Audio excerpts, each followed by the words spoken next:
Hey everyone, and welcome back to You Talk, We Listen, the show where we take your questions and just really dive deep into the stories behind them. We really appreciate the OtisWho network for supporting the show and making all this insightful exploration possible. Absolutely. But you wanted to know more about this lawsuit filed by a Louisville police officer, Robinson Desroches, who was shot during the protests following Breonna Taylor's death back in 2020. Right. And I have to admit, when I first saw this, I thought, okay, another lawsuit stemming from those turbulent times. Sure. But then I started digging, and that's where it gets really interesting. Yeah, what's fascinating here is that the lawsuit isn't actually about the shooting itself. It's about what happened after. Desroches claims he was discriminated against for speaking out about the Breonna Taylor case, and it raises some pretty important questions about free speech. Within police departments, especially when it comes to sensitive cases, that capture national attention. So it's not just a legal battle, it's a window into the internal dynamics of a police department grappling with this really controversial case and its aftermath. It's exact. To understand the depth of this, we need to start with Officer Desroches himself. Who is he, and what exactly happened to him? Well, Robinson Desroches is a Black Louisville police officer, and that detail is crucial for understanding his perspective. During the 2020 protests, he was shot in the stomach, and the bullet came dangerously close to his spine. Wow, so he was seriously injured in the line of duty during those protests. And for our listeners who may not recall all the details, this was all happening in the wake of Breonna Taylor's death, a case that sparked national outrage and protests across the country. It did. Could you give us a quick recap of the Breonna Taylor case? Of course.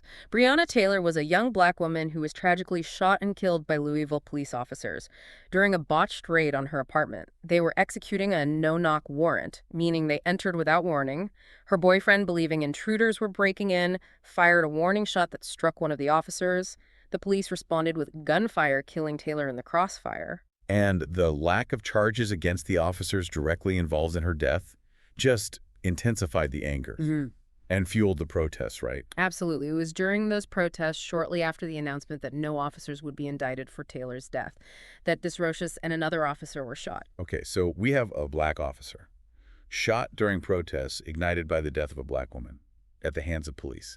You can already see how this story is much more than just the shooting itself. Exactly. And this is where Desroches' allegations of discrimination come in. He's claiming that he was treated differently by his superiors because he publicly stated his belief that he was shot because LMPD officers killed Breonna Taylor. That's a powerful statement. He's directly connecting his own shooting to the actions of his fellow officers in the Taylor case. What kind of repercussions did he face for voicing this opinion? Well, according to the lawsuit, he faced criticism for the length of his rehabilitation. Remember, it took him over a year to return to light duty after being shot. So even during his recovery, he was already facing pushback. Did this alleged discrimination continue after he returned to work? Yes. He claims when he was able to return to work, he was offered a position in the media and recruitment department.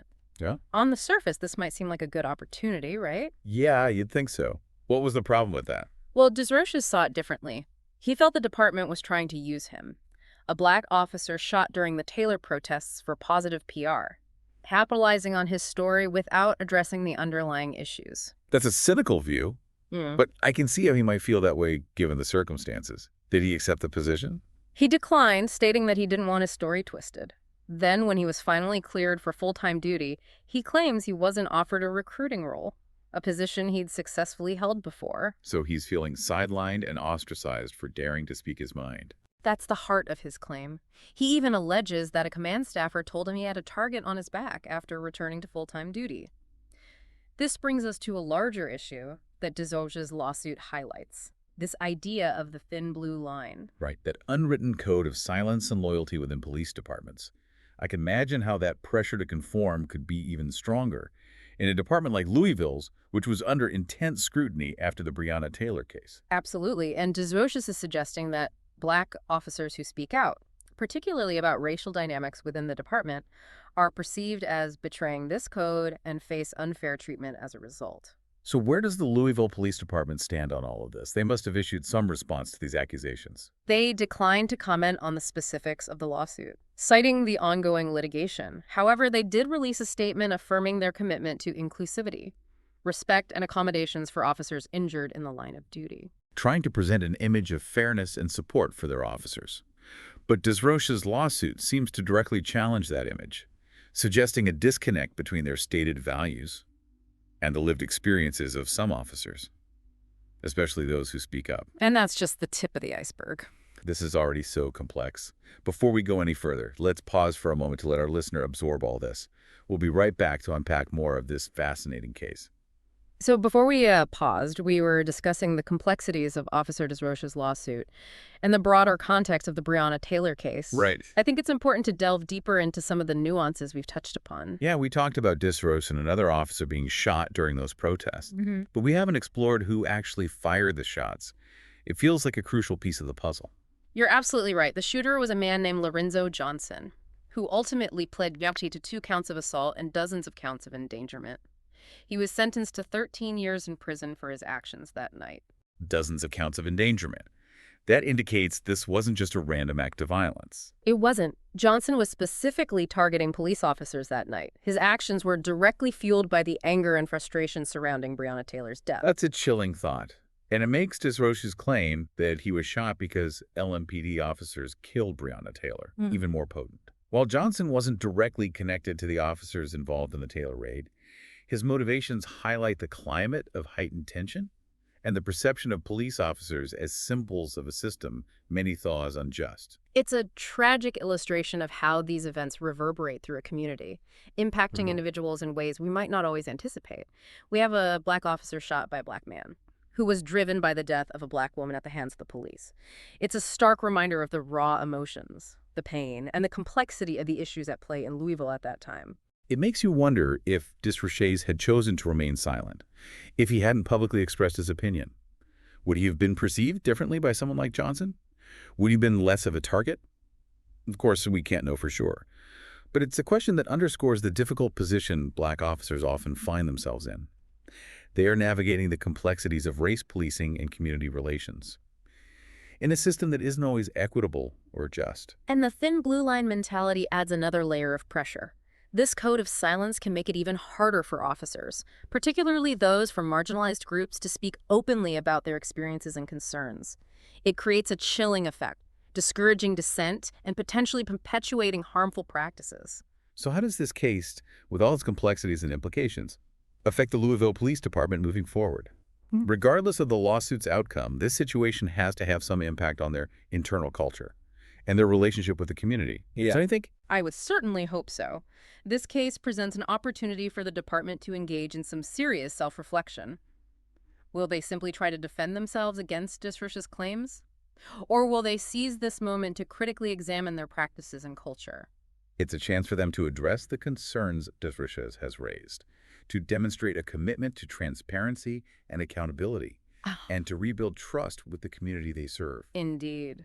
This case transcends the individual circumstances of Officer Desroches. It raises broader questions about the role of police in society and the challenges they face, particularly in the wake of high-profile incidents like the Breonna Taylor case, which exposed deep-seated tensions and mistrust. It's a reminder that police officers are not a monolithic entity. They are individuals, each with their own perspectives, experiences, and beliefs, shaped by their backgrounds and the communities they come from. We often lose sight of that human element in these discussions about policing and reform.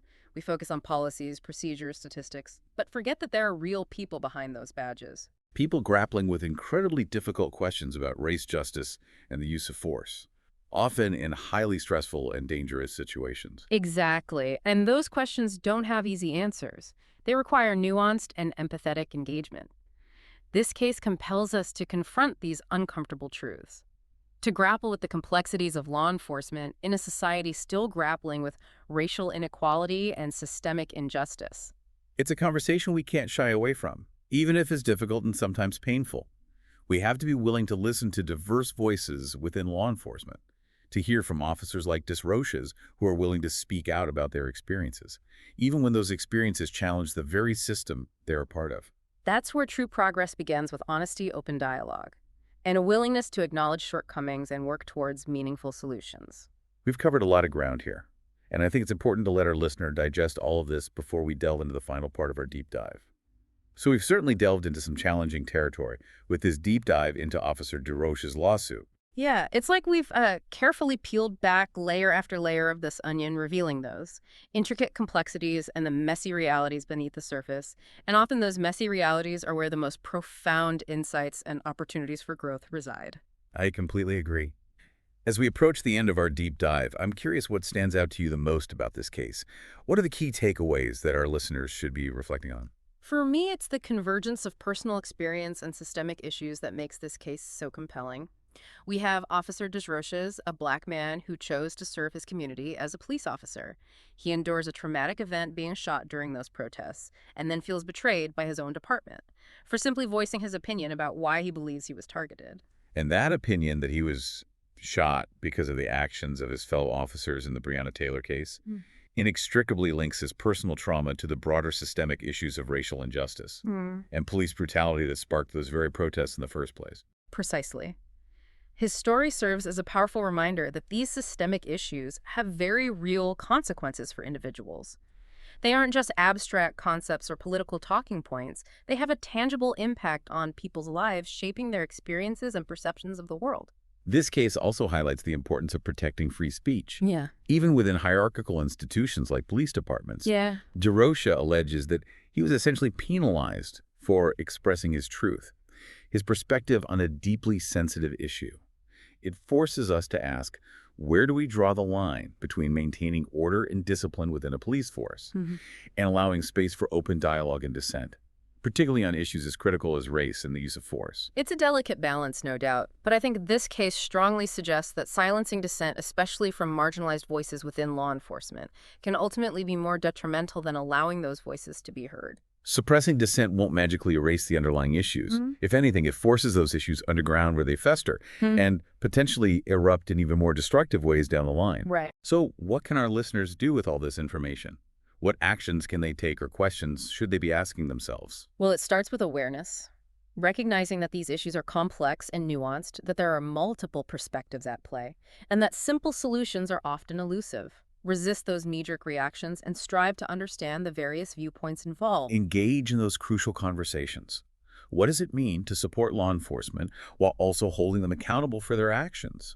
How can we create a system that effectively protects both public safety and individual rights? How do we foster a culture of transparency and accountability within police departments? These are weighty questions, questions that have challenged philosophers and legal scholars for centuries. And there's no easy answer. But they are questions we must grapple with as a society. This case also underscores the importance of engaging in those difficult conversations about race and policing. Within our own communities, talk to your friends, your family, your neighbors, even if it feels uncomfortable. Listen to each other, learn from each other, and work together to find common ground and solutions. It's about building bridges instead of walls, recognizing that real change begins at the grassroots level. Each of us has a role to play in creating a more just and equitable society. As we wrap up, I want to leave our listeners with one final thought-provoking question. We've focused intently on Officer Desroches' experience and his lawsuit against the Louisville Police Department. But what about the other officer who was shot alongside him that night? We know he wasn't as seriously injured. But what about his perspective? What was his experience in the aftermath of that traumatic event? What impact did it have on his life and his career? It's an excellent point. We tend to gravitate towards the most dramatic or high-profile aspects of a story, but often the most valuable insights can be found in those less explored angles.